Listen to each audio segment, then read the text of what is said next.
안녕하세요. 백두산 금융연구소의 백두산입니다. 5월 3일 수요일 아침 8시 35분입니다. 미국 증시는 하락 마감했습니다. 여러 가지 악재가 겹쳤긴 했는데요. 그럼에도 불구하고 이제 한 가지 주된 악재만 말씀을 드리자면은 이제 은행 위기 재점화라고 할 수가 있겠습니다. 급락한 이유가요. 패그웨스트가 급락을 했다는 게 이제 은행 위기가 재점화됐다라고 하는 건데요.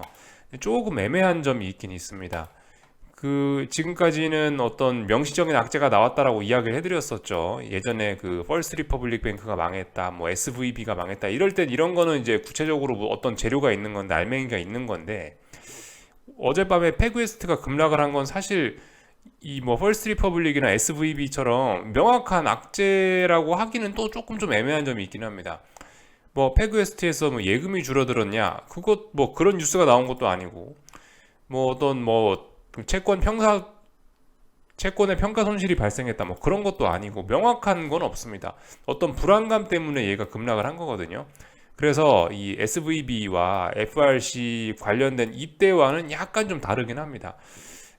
주체가 있긴 있죠, 그죠? 어젯밤 시장을 급락시킨 주체가 이 패그웨스트라는 은행인 거는 맞는데 어떤 재료 때문에 구체적으로 뭐 급락을 했다 이런 건 밝혀지지 않았기 때문에 다소 좀 애매하긴 합니다.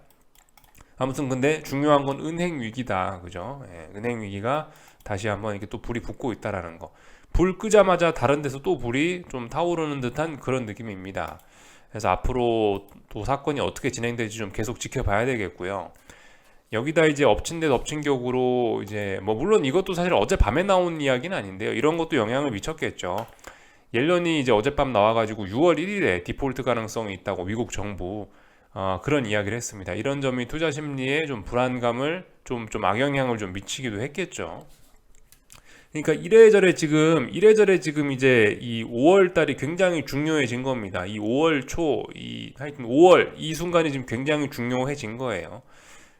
여러 가지 일단 어떤 시간 제한적인 그런 악재들이 있기 때문에 지금이 굉장히 중요해졌습니다. 뭐 미국 정부의 디폴트 관련된 이슈라든가 아니면 지금 은행들이 하나둘씩 쓰러져 가고 있는 거라든가 이런 것들도 어쨌든 전부 다 이제 그 시간 싸움이 됐습니다. 빨리빨리 위기를 극복하느냐 못하느냐 지금 극복할 수 있느냐 없느냐가 이제 굉장히 중요해졌어요. 그래서 어젯밤에는 일단 요런저런 재료들 때문에 하락 마감을 했다. 이렇게 볼 수가 있을 거고요. 어, 어젯밤에 그래서 이런저런 악재들로 인해서 시장의 전반적인 반응은 야, 니네 이제 25bp 좀 못 올리는 거 아니냐? 25bp 인상 좀 벅찬 거 아니야? 라는 이런 생각이 좀 퍼졌습니다. 그래서 전날에는 93% 25bp 인상하겠다는 확률이 93%였는데 어젯밤에는 이제 84%까지 좀 긴축 우려는 조금 좀 줄어드는 그런 모습이 나타났습니다. 대신에 긴축 우려가 줄어들었다라고 하면서 이건 좋은 게 아니고 이 은행 위기나 이 6월 1일에 뭐 디폴트 날 수 있다라는 이야기가 나왔기 때문에 경기 침체 우려가 부각이 된 거죠, 그죠? 경기 침체 우려 뭐 그런 걸로 경기 침체 우려가 불거졌다 이렇게 볼 수가 있겠고 결과적으로 경기 침체 우려 때문에 하락 마감했다 이렇게 볼 수도 있을 겁니다, 그죠? 어쨌든 이 증시가 하락하고 이런 건 경기 침체 우려 이런 것 때문에 하락하는 게 제일 많긴 많은데요. 아무튼 뭐 지난번에 말씀드렸나 모르겠는데 경기 침체 우려라고 해서 다 같은 게 아니란 말입니다. 경기 침체 우려는 경기 침체 우려인데 무엇 때문에 경기 침체 우려가 나느냐 이게 중요한 겁니다. 요즘에는 이제 은행 위기 때문에 경기 침체가 날 수 있다는 이게 이제 대세로 좀 자리 잡히고 있는 거죠. 작년엔 뭐였습니까? 작년에도 경기 침체 우려였죠. 표면적으로는. 근데 구체적인 내용은 뭐였어요? 인플레 때문에 경기 침체 올 수 있다라는 거였습니다. 그죠? 지금 이거는 약간 좀 결이 다릅니다. 물론 큰 흐름상에선 결국 하나의 흐름이긴 한데 어쨌든 근데 내용이 조금씩 다르긴 하죠. 긴축 우려로 인한 경기 침체 가능성 또 그리고 지금 은행 위기로 인한 경기 침체 가능성 약간 다릅니다. 물론 둘은 연결되어 있습니다. 그죠?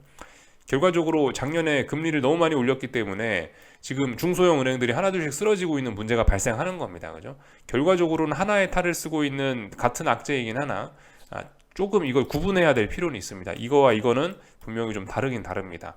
지금은 이제 은행 위기 요거에 좀 시장 참가자들이 좀 집중을 하고 있다. 이게 이제 주인공이 슬슬 될랑말랑하고 있다. 근데 어젯밤 뭐 하루 하락하고 이런 거기 때문에 일단 조금 더 지켜봐야 될 부분이 있고요. 너무 뭐 큰 의미를 부여하기는 좀 어려운 상황이 있고요. 그리고 이번 주에 말씀드렸다시피 애플 실적과 FOMC 회의 중요한 게 있기 때문에 이거 이벤트 발표를 앞두고 나서 이런 식으로 뭐 시장이 급락하는 거 이런 거에다 대고 큰 의미를 부여할 수 없는 거 이런 점도 있고요. 그리고 뭐 지가 오르나 내리나 해봐야 지금 박스권이란 거죠. 물론 어제 미국 증시는 박스권 상단에서 좀 밀려줬기 때문에 뭐 조금 의미는 있을지 모르겠지만 어쨌든 박스권이니까 이 크게 이야기할 만한 거리 없습니다. 그래서 아무튼 어젯밤에 이래저래 해서 하락 마감을 하긴 했는데 그다지 뭐 큰 의미를 좀 부여하기는 어렵다 이런 이야기를 드렸고요. 어젯밤에 있었던 일들 좀 시간 순서대로 좀 몇 가지만 좀 더 살펴볼게요. 일단 유로존에서 나온 여러 가지 경제 지표들 말씀드렸죠. 어제 일단 소매 판매 지표는 말씀드렸고요. 유로존의 경기 둔화, 경기 침체 우려 이야기할 만한 그런 숫자들이 계속해서 나오고 있다라고 말씀드렸고, 유로존 물가 지표 중요하다라는 말씀드렸는데 물가 지표는 예상치를 살짝 하회했습니다. 이게 좀 그나마 다행이긴 한데요. 근데 그래도 이 월 증가율 이런 걸 보면 1%라는 게 이게 엄청 높은 겁니다. 그러니까 이게 이 숫자가 크게 막 떨어지긴 어려운 거죠. 여전히 그 코어 물가가 코어 물가가 여전히 그 높음도 여기서 우리가 알 수가 있는 거고 그냥 CPI는 7%에 달하고 있습니다. 어쨌든 굉장히 높긴 합니다. 유로존은 이 월 증가율 이런 게 0.1, 0.2가 되죠. 거의 뭐 그 정도는 돼줘야 이게 좀 인플레가 잡힌다 이런 이야기를 할 수 있는데 여전히 이 숫자들이 너무나 높습니다. 근데 그럼에도 불구하고 일단 시장은 예상치보다 낮게 나왔다라고 하면서 일단 처음엔 환호를 하더라고요. 야, 유로존 물가 낮게 나왔다라고 하면서 처음에 나왔던 반응은 뭐냐면은 이제 달러가 급등을 하고 왜냐면 유로존 물가가 낮아졌기 때문에 유로존 물가 낮아지면은 유로존 금리 인상 못한다. 그러니까 달러 강세다. 이런 의견들이 나왔죠. 뭐 이런 반응들 나타나기도 했고 주식시장은 조금 좀 상승하는 그런 모습을 좀 보이기도 했었습니다. 뭐 그 정도 반응들이 있었고요. 이 정도 이야기하면 될 것 같고 그리고 어젯밤에 뭐 고용지표도 발표되긴 했는데 예상치보다 살짝 안 좋아졌습니다. 그래서 긴축 우려를 뭐 일부 좀 덜어내긴 했는데 왜냐하면 고용시장이 안 좋다 그러니까 긴축 못할 것이다 그런 이야기 좀 할 수 있지 않습니까? 그죠? 그런 이야기 나왔는데 사실 뭐 그렇게 의미 있는 엄청난 그런 지금 이 고용지표가 그렇게 엄청난 수치의 변화가 있고 뭐 그런 건 아니고 어젯밤 그리고 은행 위기에 묻혀가지고 이런 지표들은 사실상 좀 약간 무시된 측면이 있기 때문에 우리도 그냥 이런 일이 있었다라는 것만 알고 뭐 넘어가도록 하겠습니다. 어젯밤에 있는 이슈들 좀 말씀드렸고 오늘도 하여튼 중국 증시는 휴장이네요, 그죠? 뭐 이 정도 내용 살펴보면 될 것 같습니다. 이제 조만간 이제 FOMC 회의도 이제 있고 그러네요. 이제 중요한 이벤트들이 얼마 안 남았습니다. 당장 오늘 밤인 것 같네요, 그죠? 수요일 밤, 오늘 밤이네요, 오늘 밤 FOMC 회의 있으니까, 그죠? 뭐 말씀드렸다시피 어젯밤에 시장이 뭐 급락하거나 말거나 의미는 좀 퇴색될 수 있다. 뭐이 정도 생각은 듭니다. 이 정도 말씀을 드렸고요. 어젯밤에 있었던 것들 좀 하나씩 좀 살펴보자면 일단 독일 증시 좀 잠깐 먼저 볼까 하는데요. 이 결과적으로 이제 어딘가를 돌파한 척 하면서 레벨업이 되냐 마냐를 놓고 굉장히 고민을 했는데 결과적으로 몽창 되돌렸습니다. 그리고 다시 중요한 지지선까지 한 번에 내려왔거든요. 그 어떤 뭐 세계 증시는 혼조한 방향성을 탐색하는 구간 안에 있다는 말씀을 드렸는데 그 이야기가 결과적으로 그 이야기대로 이렇게 계속해서 혼조한 모습들을 보이고 있는 상황입니다. 자칫 잘못하면 붕괴되면서 아래로 전환도 충분히 될 수 있는 그런 모습이죠, 그죠? 좀 하여튼 주의해서 봐야 될 필요가 있다. 얘네들 전반적으로 세계 증시가 잘 못 가고 있다. 가야 될 때 못 갔다. 이 정도 볼 수 있을 거고 미국 증시는 뭐 특별히 할 말이 없습니다. 하락 마감하긴 했지만 박스권 안에 있기 때문에 특별히 할 말이 없고 그 말씀드렸다시피 어젯밤에 이 중요한 저항 부근에 있기 때문에 아래쪽으로 충분히 베팅 한 번쯤 해볼 만했던 그런 자리였긴 했죠, 그죠? 뭐 나스닥도 그렇습니다. 그래서 중요한 저항에서 일단 탁 걸려가지고 일단 이런 모습들을 보였다. 중요한 지지선 아직까지 붕괴시킨 거 아니고 박스권이다. 그래서 특별히 할 말이 없다. 이 정도를 좀 말씀을 드릴 수 있을 거고요. 뭐 다른 것도 좀 하나씩 좀 보자면은 뭐 변동성 지수 뭐 이런 것들. 변동성 지수 같은 거 보시면 일단 좀 올라왔죠, 그죠? 살아나야 될 자리에 살아나고 있는데 이 완전 중요한 자리를 돌파한 착 해야지 되는데 보시면 딱 저항 터치만 하고 뭐 중요한 자리는 못 올라왔다. 이 정도 보시면 되겠습니다. 그래서 일단은 뭐 살아나야 될 자리에 살아났으니 약간의 희망은 있다, 그죠? 아래쪽 포기할 때 아니다. 이 정도 이야기 드릴 수 있겠고요. 중요한 저항 테스트하고 있는 애플도 한 번씩 잘 봐야 됩니다. 애플도 어제 분위기 좋았었는데 못 갔기 때문에 3거래일 동안 어딘가 저항을 누적시킨 꼴이 됐습니다. 그래서 오늘 밤 좀 중요해졌죠. 이 정도 볼 수가 있을 것 같고, 달러는 어젯밤에 그 유로존 물가지표가 둔화됐기 때문에 조금 올랐다가 다시 일단 금리 인상 우려가 좀 줄어들었다라고 하면서 경기 침체 우려 이런 걸로 인해서 다시 일부 좀 하락을 하긴 했습니다. 이런 모습들. 그래서 여전히 중요한 저항, 이 터치만 하고 이 자리 계속 테스트하고 있다라는 거.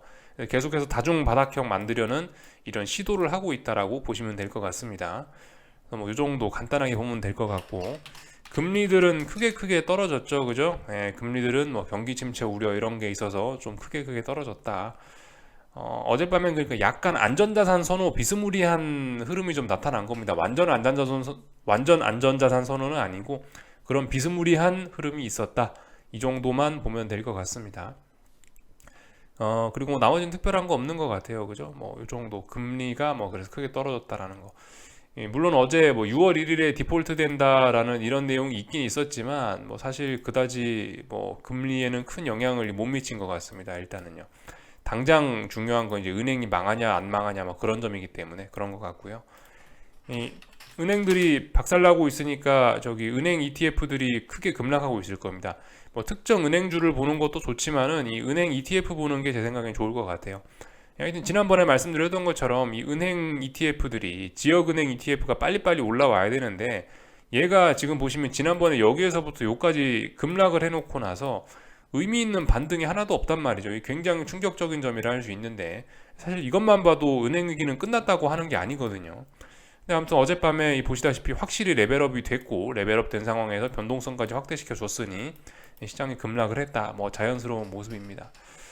뭐 특별히 뭐 딱히 뭐 지금 상황에서 뭐 어제 급락한 뭐 팩웨스트의 주가를 보고 뭐 그런 건 큰 의미 없을 것 같고요. 아무튼 은행주들이 전반적으로 힘들어한다 이런 걸 확인을 했습니다. 지도를 봐도 그렇습니다. 지도를 봐도 은행주들이 뭐 마이너스 7%대, 막 마이너스 2, 3%대 막 이런 급락이 눈에 보이죠, 그죠? 이런 것들 때문에 분위기가 안 좋다 확인을 했습니다. 그 와중에 이제 IT 빅테크들은 좀 잘 버티고 있다. 또 그리고 국제유가가 경기 침체 우려로 급락을 하면서 이 엑소모빌이라든가 이런 에너지 섹터가 전반적으로 또 급락을 많이 했다. 이런 점들 볼 수가 있겠습니다. 그래서 뭐 미국 증시가 하락 마감했는데 아직까지 뭐 그렇게 큰 의미를 부여하기는 어렵고 좀 지켜봐야 된다. 그래서 IT 빅테크, 아마존이나 뭐 이런 친구들이 또 상승을 했기 때문에 뭐 나스닥은 그래도 조금 버텼다. S&P가 조금 더 약했다.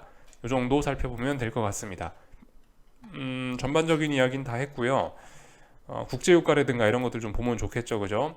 국제유가 뭐 이런 모습입니다. 어젯밤에 급락을 해서 한 5% 가까이 급락을 하면서 경기 침체 우려를 반영을 했고, 그래서 잘 빠지고 있다. 근데 이제 비교적 중요한 지지선 부근까지 왔습니다. 70달러 부근까지 내려왔고요. 아직까지 어떻게 될지 모르는 겁니다, 그죠? 이 다중바닥형 만들어낼 수도 있는 거고, 아니면 다중 고점형이라서 이 아래쪽으로 꼬꾸라질 수도 있는 거고, 아직은 어떻게 될지 모르는 그런 답답한 구간이라 생각하시면 되겠습니다. 국제유가는 일단 누가 봐도 지금 아직까지는 어떤 답답한 구간 안에 와 있다라고 보시면 되는데, 근데 이제 어떤 기대감은 있죠. 그죠? 이런 기대감은 가질 수 있어요. 사우디나 이런 데서 감산 이슈에도 불구하고 국제유가가 떨어지는 거다. 그렇다면 이거 장차 이 아래에 있는 전저점을 붕괴시킬 가능성이 높지 않겠어? 라고 이제 그런 기대감 정도는 가져볼 수 있는 상황입니다. 뭐 이 정도 말씀드리면 될 것 같고, 하여튼 잘 빠지고 있다. 그 정도 보면 될 것 같고, 그래서 어떤 경기 침체 우려 이런 것 때문에 전반적인 위험 자산들 다 뭐 급락을 한 이런 모습들이고요. 금값은 안전자산이니까 어제 올랐다. 뭐 이 정도로 볼 수가 있겠습니다. 금값은 계속해서 이 역사적인 고점 자리 어떻게든 돌파 한착해서 넘어가려고 레벨업 하려고 여기 이 주변에서 매물 소화하고 있고 조정 과정입니다. 아직까지 그죠? 잘 버티고 있는 거예요. 뭐 이 정도 말씀드리면 될 것 같고요. 나머지는 뭐 특별히 할 말 없는 것 같습니다. 오늘 한국 증시는 뭐 보면 되겠습니까? 어제 돌파 한착했던 그 지지선 다시 지킬 수 있는지 오늘 그 부분 잘 지켜보시면 되겠죠.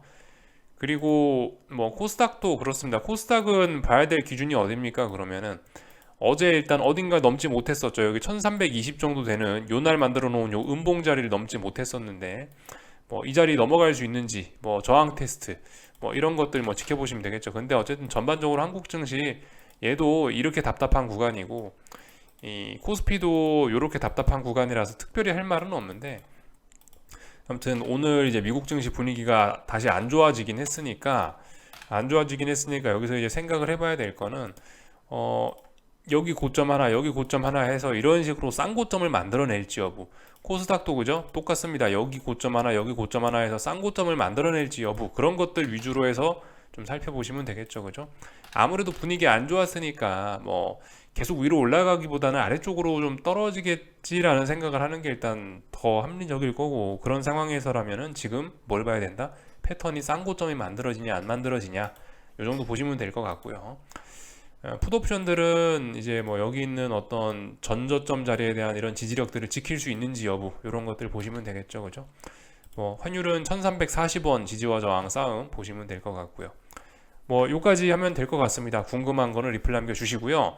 오늘 저녁에 뵙도록 하겠습니다. 여기서 마치겠습니다.